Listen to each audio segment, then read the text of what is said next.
Fala pessoal, hoje eu quero falar com você que é estudante de direito, advogado recém-formado, está trabalhando já na área com casos envolvendo as relações de consumo, direito do consumidor, porque o assunto é de total interesse, é de fundamental importância para a análise destes casos, para a análise das situações do dia a dia. Hoje eu quero começar aqui com vocês no nosso canal, no canal do Quaresma, os princípios norteadores do Código de Defesa do Consumidor. Aqueles princípios que formam a espinha dorsal nas relações de consumo e que têm fundamental importância no desenvolvimento deste raciocínio jurídico.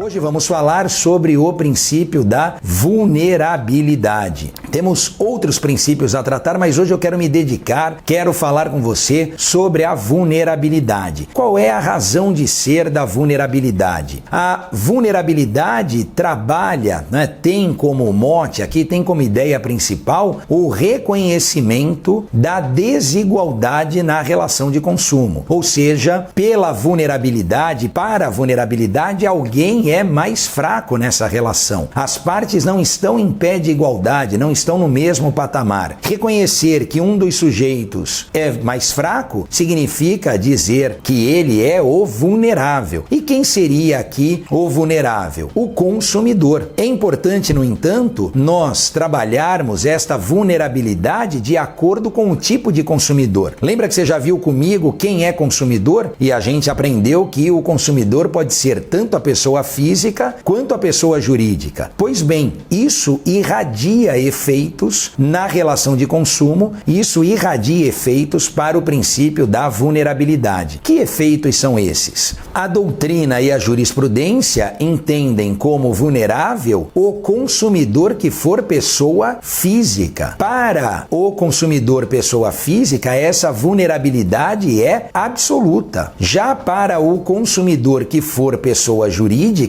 essa vulnerabilidade precisará ser verificada no caso concreto. Eu não tenho uma presunção absoluta, ao contrário, eu preciso demonstrar a existência dessa desigualdade para o consumidor pessoa jurídica. Basta aqui, apenas para ilustrar, você imaginar uma relação em que o consumidor pessoa jurídica é um grande conglomerado de empresas ou uma grande pessoa jurídica em detrimento do fornecedor, que embora seja uma pessoa jurídica, pode ser menor do que ele, menor sob o aspecto econômico, sob o aspecto técnico, sobre outras diretrizes. Então, claro, não faria sentido reconhecer essa vulnerabilidade, porque nós protegeríamos quem já tem uma proteção, ou na verdade, quem não precisa de proteção pelo próprio porte que ostenta. Quando nós falamos ainda em vulnerabilidade, não podemos confundir a vulnerabilidade com hipossuficiência. Por quê? Porque a vulnerabilidade é instituto, conceito de direito material, enquanto que a hipossuficiência guarda relação com o direito formal, é instituto de direito processual, será verificado no caso concreto. E ainda dentro da vulnerabilidade é importante nós destacarmos as espécies de vulnerabilidade que a doutrina e a jurisprudência estabelecem. Basicamente nós temos 4 tipos de vulnerabilidade: a vulnerabilidade técnica, a vulnerabilidade jurídica, a vulnerabilidade econômica e fática e a vulnerabilidade informacional. Em todas elas, o que fica muito latente é esse descompasso entre a figura do fornecedor e a figura do consumidor. Quando a gente fala da vulnerabilidade técnica, é natural, eu diria até intuitivo, afirmarmos que o consumidor não detém conhecimento em relação ao ciclo produtivo do bem. Claro, não é ele que faz, não é ele que produz. Então, obviamente, que as informações que o fornecedor detém e, portanto, este conhecimento é infinitamente superior ao do consumidor. O mesmo vale para a vulnerabilidade jurídica. Ressalvado aqui, é certo, o consumidor que tenha conhecimento nesse tema, nesse assunto, nessa área. Portanto, consumidores que sejam advogados, juristas, estes não podem alegar vulnerabilidade jurídica, mas todos os demais, sem dúvida, são carentes ou estão numa situação de inferioridade em relação, se comparado ao conhecimento jurídico que detém o fornecedor. O mesmo vale para a questão econômica e fática, a essa supremacia do fornecedor, e por último a vulnerabilidade relacionada à informação. Quando a gente trabalhar direitos aqui do consumidor no canal do Quaresma, você vai ver comigo que, corolário a esse direito à informação, existe um dever de informar por parte do fornecedor. E é justamente esse dever de informar que irradia efeitos para minimizar essa desigualdade, aplacar essa vulnerabilidade informacional detectada existente no consumidor. Por último, para a gente fechar aqui a questão da vulnerabilidade, importante falarmos que existe hoje no mercado de consumo alguns sujeitos chamados, considerados como hipervulneráveis. Ah, mas você não falou aqui do consumidor como vulnerável? Falei e repito, consumidor, pessoa física, é vulnerável, uma vulnerabilidade absoluta. Agora, alguns sujeitos, alguns consumidores são o que a melhor doutrina chama de hipervulnerável. A quem nós nos referimos e a quem se estende essa classificação? Às crianças, aos idosos. Crianças e idosos precisam de uma proteção maior do Estado e por isso existe o Estatuto da Criança e do Adolescente, o Estatuto do Idoso, porque estes, além de consumidores, precisam de uma proteção maior. Eu paro por aqui falando da vulnerabilidade com você, mas volto em outros vídeos trabalhando mais princípios do direito do consumidor. Compartilhe este vídeo, faça inscrição no canal, ative o sininho e mande os seus comentários. Eu tô louco para responder aqui as suas dúvidas no canal do Quaresma. Um grande abraço e até a próxima.